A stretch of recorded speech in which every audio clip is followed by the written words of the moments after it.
Salut à tous, je m'appelle Joël et bienvenue sur le podcast Mes finances et moi.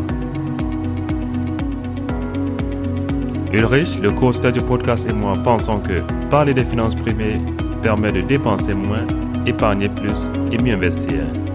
Dans ce podcast, nous échangerons avec vous comment mieux gérer vos finances vous-même et sans l'aide de personne.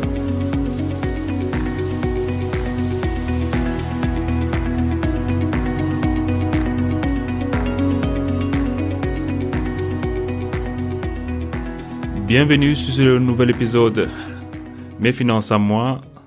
Bien sûr, je suis le co-host Joël.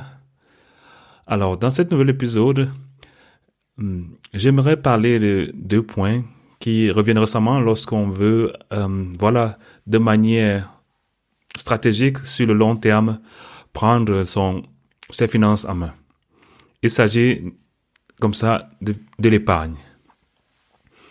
Alors, lorsque vous avez conduit pendant quelques mois votre cahier budgétaire tel que je l'ai présenté à l'épisode 2 de ce podcast,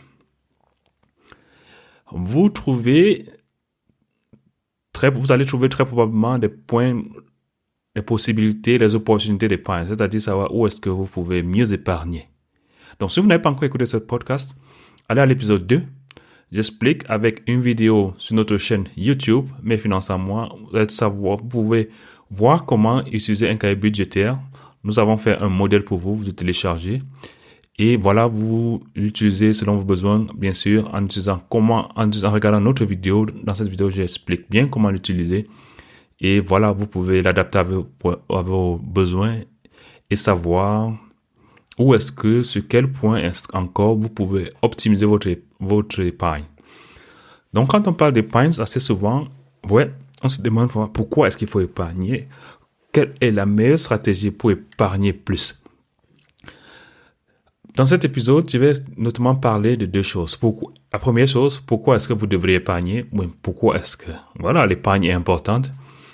Et dans la deuxième partie, je parlerai de mes 6 hacks, ou bien mes 6 stratégies, ou bien ce qu'on appelle, mes 6 hacks pour épargner de manière effective. Alors, pourquoi devrais-je épargner? Pourquoi devrais-tu épargner? Je vais prendre un exemple. 2 frères, Ulrich et moi. Alors moi, quand je venais juste de finir mes études, j'avais commencé le boulot. Ulrich était encore étudiant. Un étudiant touche selon, on peut dire moyennement comme ça, 700 € le mois en Allemagne, en fonction des jobs qu'il fait. Et moi, je venais de trouver le boulot, j'étais, je crois, à 2000 €, aux environs de 2000 €. Après 2 ans, Ulrich a pu se construire une épargne d'environ 5000 €. Et moi, Joël, qui travaillait déjà, j'étais à peine 2000 € d'épargne. C'est étonnant, n'est-ce pas? Parce que normalement, on se dit toujours, celui qui gagne plus devrait pouvoir épargner plus. Je répète, j'ai gagné à peu près 2000 €, épargne environ 2000 € après 2 ans de travail, plein temps. Ulrich, étudiant, 700 €, il a une épargne d'un peu plus de 5000 €. Comment est-ce que c'est possible? Qu'est-ce qui ne marche pas? Qu'est-ce qui n'a pas marché avec moi, Joël? Et comment est-ce que Ulrich, lui, il réussit à épargner 5000 €?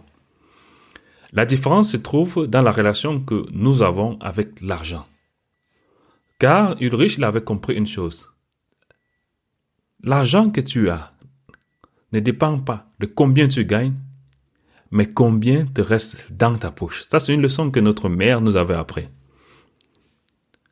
Je répète, ta richesse ne dépend pas de tes revenus, de combien tu gagnes, mais combien tu réussis à maintenir ou bien à faire rester dans ta poche. Ta richesse ne dépend pas de combien tu gagnes, mais de combien tu réussis à faire rester dans ta poche. Donc, si vous gaspillez, comme moi, à l'époque, alors vous n'aurez pas d'épargne, votre épargne sera risible. Alors, ce que Ulrich a très tôt compris, du moins, moi aussi je l'avais entendu, mais je ne l'appliquais pas, c'est qu'il réussissait à faire le maximum pour il faisait tout pour garder le maximum de ses revenus dans ses poches. On investit ce qu'on a épargné, On n'épargne pas pour garder sur le matelas. Le cycle pour pouvoir se projeter dans le futur, pour pouvoir mieux faire des placements, c'est l'épargne. Et avant d'épargner, on a son revenu, c'est-à-dire avoir des revenus, on épargne et on investit. On a des revenus, on épargne et on investit. Et le nœud dans tout ça, c'est l'épargne, votre capacité d'épargne. Lorsqu'on regarde maintenant en cette pleine crise Covid, il y a eu les licenciements, les chômages partiels, ou bien les entreprises ont fermé. Il n'y a que ceux qui ont pu mettre quelque chose de côté qui ont eu le long souffle. Parce qu'il a fallu aller chercher dans ces épargnes. C'est dans l'épargne qu'il a fallu chercher pour continuer à payer son loyer, à payer son crédit immobilier, et si on veut l'étudiant, à vivre. L'épargne est faite pour les situations comme celle-ci. L'épargne est faite pour les situations imprévues. L'épargne est faite pour les crises. Alors c'est pour ça qu'il est important, avant toute chose, chacun de vous, chacun de nous, nous devrions avoir une épargne d'urgence pour les cas comme cette période crise Covid, pour les cas d'urgence, pour les imprévus, pour le parent au pays qui est malade, il faut l'amener à l'hôpital, pour la maman au pays qui a besoin d'argent pour lancer son commerce parce que les bandits l'ont agressé, pour le petit frère qui a besoin urgemment d'argent pour payer son école, sa formation, pour les deuils qui arrivent au pays. C'est pour ces situations d'urgence qu'on a besoin de notre épargne d'urgence. Il faut l'avoir. Alors, mais comment est-ce qu'on crée cette épargne d'urgence? À quelle hauteur il faut la constituer?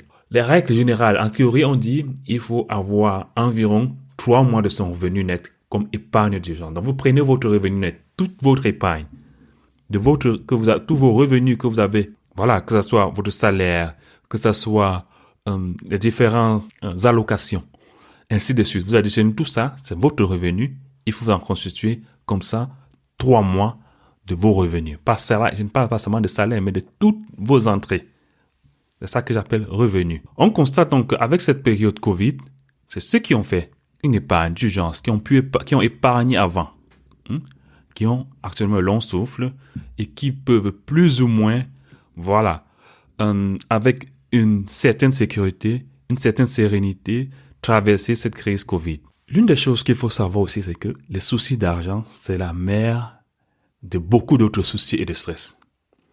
Quand vous avez des soucis d'argent, c'est difficile de se concentrer pour étudier. C'est difficile de tenir une conversation normale dans vos relations, même en couple.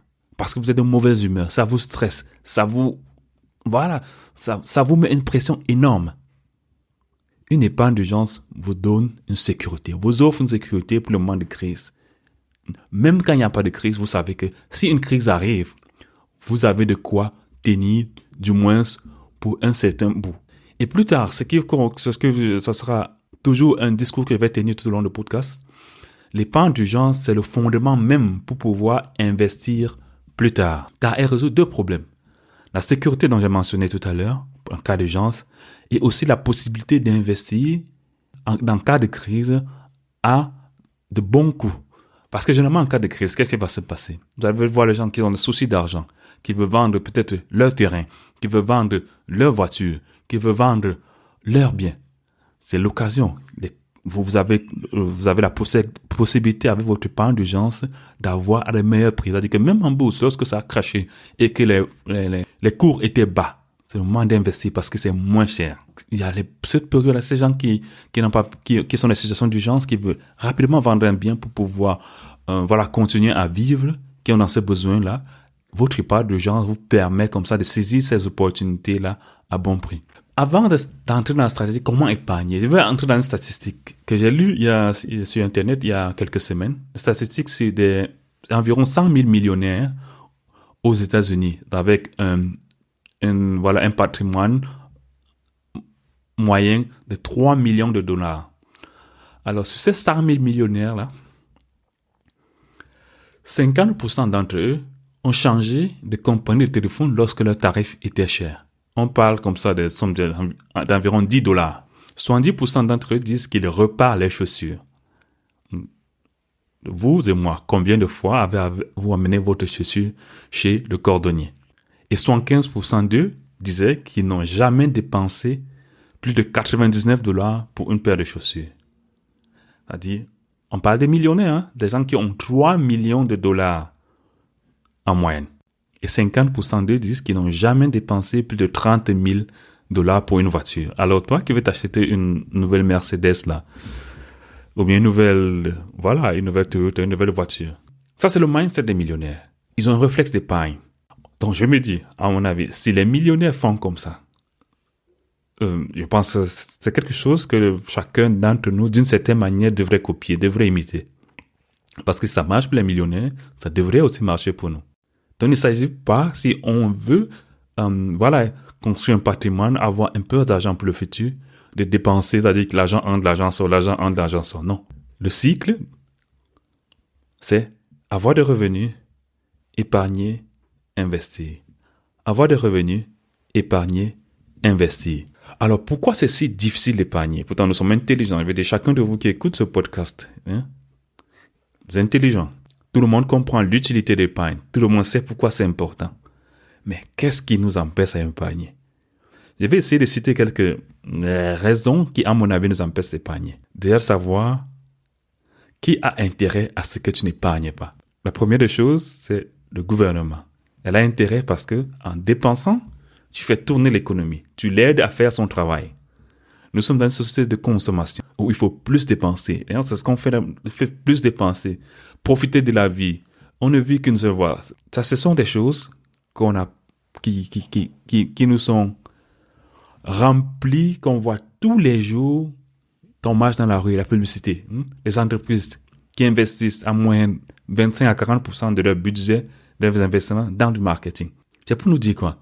C'est pour nous dire que dépenser de l'argent, c'est cool. Il faut dépenser, il faut enjoy la vie, il faut profiter de la vie. C'est les messages qui nous sont indirectement passés et qui restent ancrés dans nos mémoires. Parce que ça, ce sont des choses que je me dis, ce sont déjà des éléments comme ça, de cette société de consommation qui, par ces messages-là, dont nous rabat tous les jours, 24 heures sur 24, nous entrons dans le subconscient que c'est pas cool entre guillemets, ça ne vaut pas la peine il ne faut pas dépenser, il faut vivre, ça ne vaut pas la peine de faire des épargnes. L'autre option, l'autre possibilité, l'autre raison, mais qui vient aussi là de ça, de l'effet marketing de notre société de consommation, c'est la mauvaise compréhension qu'on nous suggère dans l'épargne. Je prends un exemple, Black Friday. Lorsque j'enregistre cet épisode, nous sommes à quelques semaines après le Black Friday et nous sommes en fin d'année 2020. Il y a les publicités. Là, on dit, par exemple, voilà, une chaussure qui coûte 100 €, on l'a réduit à 50 €. Combien avez-vous épargné? Je répète, une chaussure qui coûte 100 €, on l'a réduit à 50 € et vous l'achetez. Combien avez-vous épargné? Rien. Vous avez dépensé 50 €. L'épargne, c'est ce qui reste dans votre poche. On n'épargne pas en dépensant. Donc, pour épargner, tu ne dépenses pas. Donc, c'est ça. Dans cette mauvaise compréhension-là. L'autre aspect aussi, c'est que quand les revenus augmentent, nos dépenses augmentent. Pourquoi? Pourquoi c'est comme ça? Ce n'est pas seulement valable pour vous. Je ne veux pas dire que je ne fais pas le contraire. Lorsque je suis sorti de ma chambre d'étudiant, j'ai pris une maison plus grande. Donc, ça peut être OK si vous avez pesé les tenants et aboutissements de pourquoi est-ce que vous dépensez plus lorsque votre revenu a augmenté. Mais pour pouvoir mieux contrôler ça, pour pouvoir garder un aperçu de vos dépenses, je vous conseille encore vivement de revenir sur notre épisode 2, là où j'explique du pas du cahier budgétaire et je vous donne un modèle de cahier budgétaire qui peut vous aider à mieux voir vos poches de dépenses et éventuellement voir là où vous pouvez encore visser pour optimiser votre potentiel d'épargne. J'ai parlé déjà de l'aspect que épargner peut être cool. Et tout au long de mon podcast, j'essaierai de vous encourager de rendre votre épargne cool, de la rendre sexy, de faire des épargnes. Mais ça reste toujours difficile. Lorsque vous êtes sur Facebook, sur Instagram, les belles photos des gens qui sont dans les plages, qui roulent les grosses voitures, qui mangent dans des bons restaurants, qui ont les beaux vêtements, qui ont de belles chaussures, la tentation reste élevée. Pourquoi? Pourquoi est-ce que les gens font? Pourquoi est-ce que nous le faisons? Parce que nous voulons être vus, nous voulons être appréciés, nous voulons avoir des likes, nous voulons avoir des commentaires, nous voulons avoir les gens qui nous disent comment ils nous aiment. Et pourtant, la majorité de ces gens-là, la majorité des gens avec lesquels nous voulons épater, nous voulons blaser, nous ne les connaissons pas. Et assez souvent même, nous les détestons. Nous ne le faisons pas par amour. C'est-à-dire, nous ne dépensons pas nous ne montrons pas, voilà, cette belle vie-là, entre guillemets, par amour. C'est juste parce que nous voulons, d'une certaine manière, acheter l'amour, acheter des relations. Nous entrons dans une compétition incroyable qui, émotionnellement, à mon avis, est une folie. Parce que vos vrais amis n'ont pas besoin que vous leur montrez que vous étiez à Dubaï, que vous étiez à la piscine, que vous êtes, voilà, que vous dormez dans de beaux hôtels, vous devez rouler de belles voitures. Vos vrais amis, si vous avez de vrais amis, même si vous dormez sur du matelas, même si vous avez des difficultés à joindre des deux bouts, ces personnes-là resteront vos amis. Donc, vous n'avez pas besoin d'entrer en compétition avec des gens que vous détestez. Pour moi, c'est une folie, quoi. Je n'arrive pas à comprendre ça. C'est comme ça l'une des raisons qui nous rend l'épargne difficile. Alors, c'est pour ça qu'il faut développer une certaine détermination à épargner. Donc, c'est pas parce que moi, Joël, j'ai dit, il faut épargner, je vous encourage à épargner, que vous devez épargner. Parce que lorsque vous voulez faire quelque chose, lorsque le feu brûle en vous de faire quelque chose, vous le faites. Chacun d'entre vous, d'une certaine manière de sa vie, a été un moment là où vous avez dit, cet objectif-là, je vais l'atteindre, coûte que coûte. Coûte que coûte, je vais l'atteindre sur et vous êtes battu, vous êtes plié en 4 pour atteindre cet objectif. Alors, si vous voulez épargner et que vous avez la difficulté d'épargner, alors, en faites-en un objectif de vie. En faites-en un objectif là où vous êtes prêt à vous plier en 2 pour atteindre cet objectif-là. Soyez déterminés. Parce que nous ne faisons uniquement ce dont nous sommes déterminés. Si nous ne sommes pas déterminés, laissez tomber. Laissons tomber. Soit vous le faites, soit vous ne le faites pas. Ne le faites pas en moitié. Ne le faites pas parce que Joël, dans son podcast, dit il faut épargner. Faites-le parce que vous êtes convaincu, que vous êtes déterminé à épargner. Il faut laisser les prétextes. Il y a, c'est la période Covid, il y a le chômage, je ne peux de toute façon rien épargner, c'est dur, c'est monté, c'est dur. Je suis étudiant, c'est dur, surtout dans cette période de Covid, de toute façon, je n'ai pas de revenus élevés, il n'y a rien à épargner. Non. Vous pouvez épargner, même c'est 1 euro, même c'est 2 euros, même c'est 10 euros. Mais il faut commencer. En faites-en un objectif précis, un objectif, soyez convaincu et vous allez commencer à pouvoir épargner. Alors, l'autre aspect qui fait que les gens épargnent mal, c'est que assez souvent, on ne se fait pas confiance en nous-mêmes. On ne se fait pas confiance qu'on peut comprendre certaines choses, surtout dans ce domaine des finances. Et on a peur de faire des erreurs. Donc, on ne se fait pas tellement confiance qu'on peut lire un contrat, je ne sais pas quoi, d'assurance, comprendre les tenants et les aboutissants. On se dit, tu n'es que fait que les spécialiser.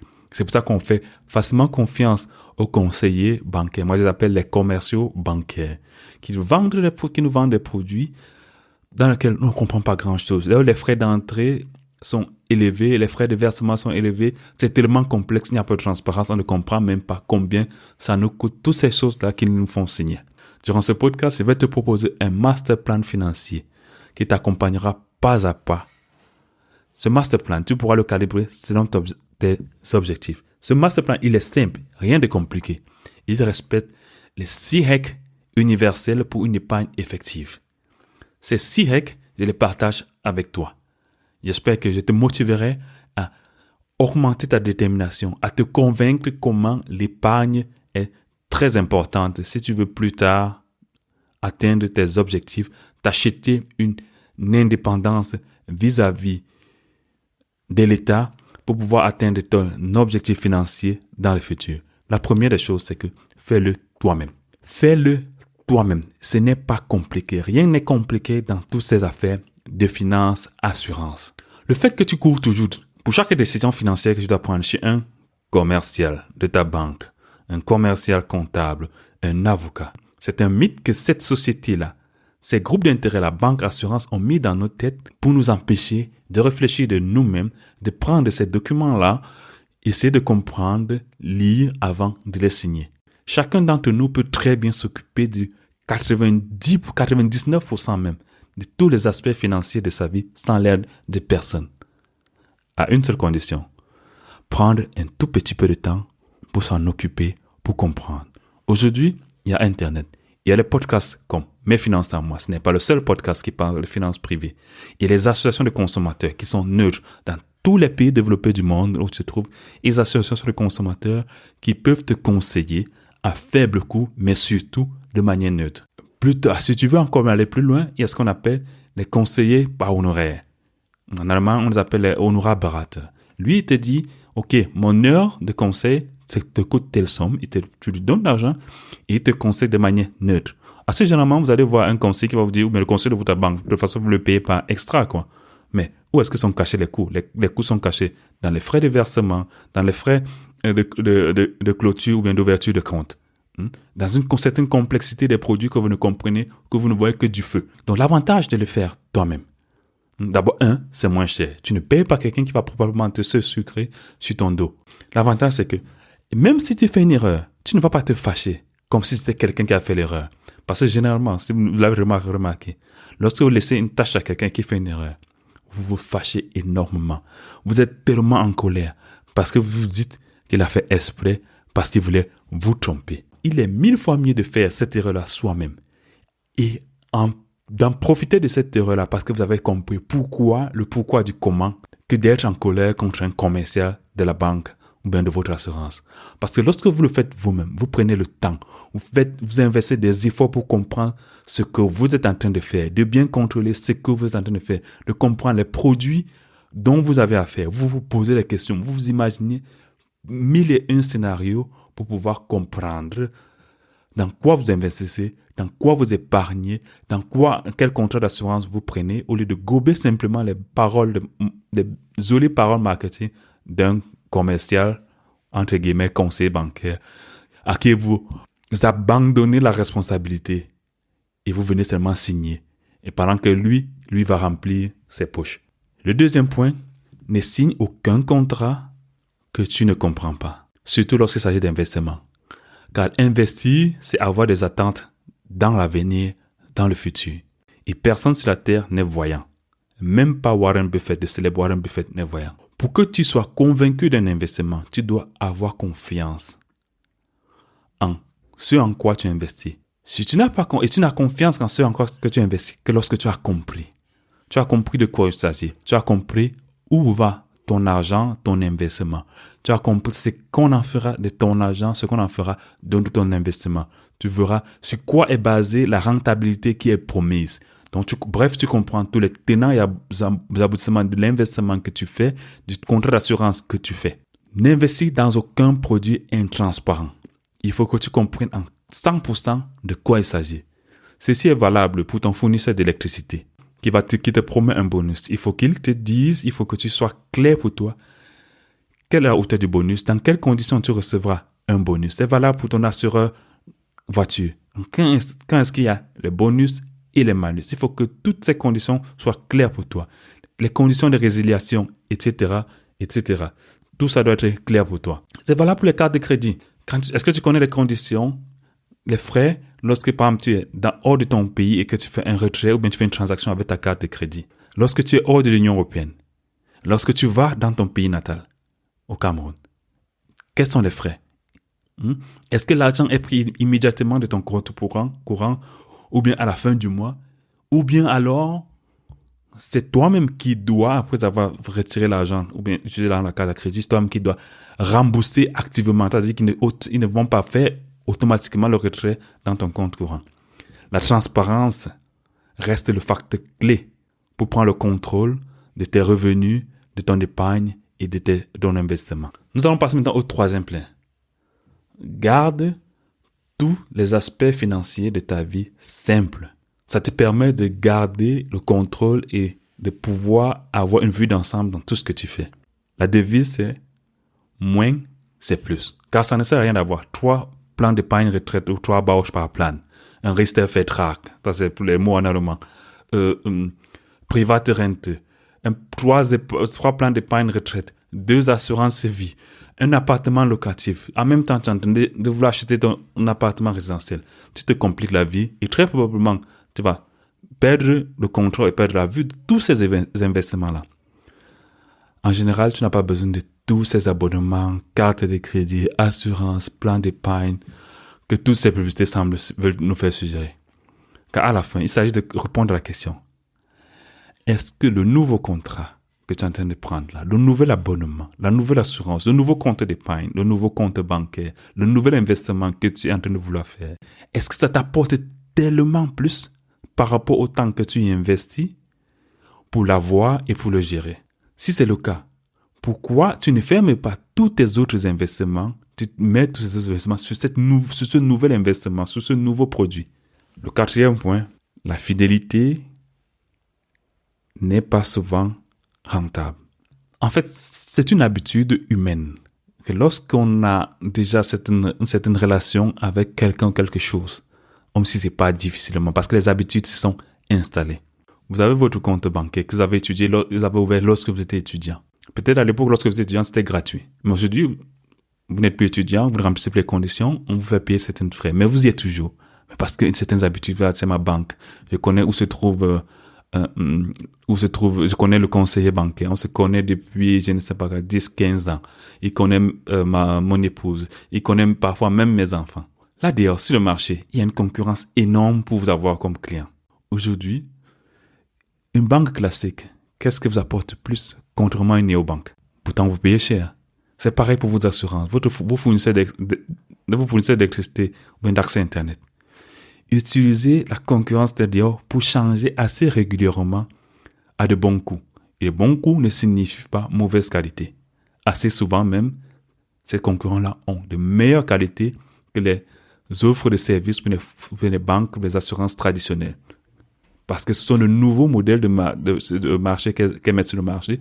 Elles ont tout intérêt à les avoir dans les meilleures conditions que ce qui se passe sur le marché. Au pire des cas, utilisez cette concurrence-là pour renégocier les conditions chez votre fournisseur de services, banque ou assurance actuelle. Ceci est aussi bien valable pour les produits standardisés comme le téléphone, accès Internet, assurance voiture, compte bancaire, compte d'épargne, assurance vie. Mais aussi valable pour le crédit immobilier. Ne prenez pas toujours l'offre de votre banque habituelle. Comparez avec, il y a plein de comparateurs de crédit immobilier là d'ailleurs par exemple, sur Internet. Et comme je dis toujours, les associations de consommateurs. Le cinquième point, les frères, les amis, les aînés peuvent aussi se tromper. Parfois même les collègues. Je prends un exemple. Les assurances vie et à l'époque, avec les garanties élevées.